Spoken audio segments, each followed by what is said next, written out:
السلام عليكم ورحمة الله وبركاته. My name is Omar Khalid Nasrallah. I am in grade 4A. My school name is Success International School in Riyadh. My teacher is Mr. Muhammad Sanullah. Today I am going to talk about singular and plural nouns. A singular noun names one person, place, or thing. A plural noun names more than one person, place, or thing. Add s to form the plural of most singular nouns.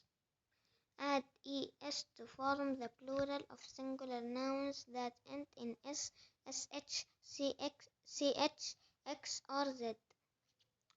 To form the plural nouns ending in consonant followed by the letter y, change y to I and add es.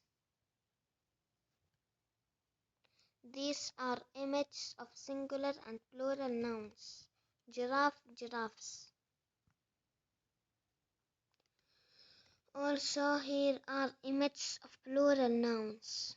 Buses, foxes, brushes, boxes, beaches, brushes. Here are examples for explanation. Most times you just add s, ends in y, drop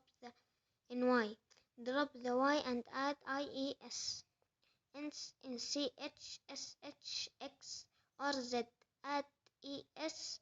Ends in f or fe, drop the f and add ves.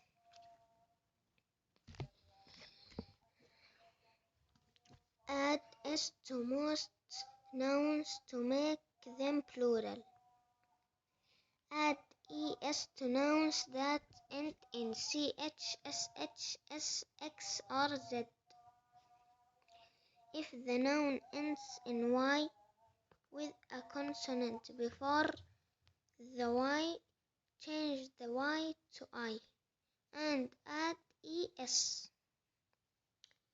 If the noun ends in f or fe, drop the f and add ves.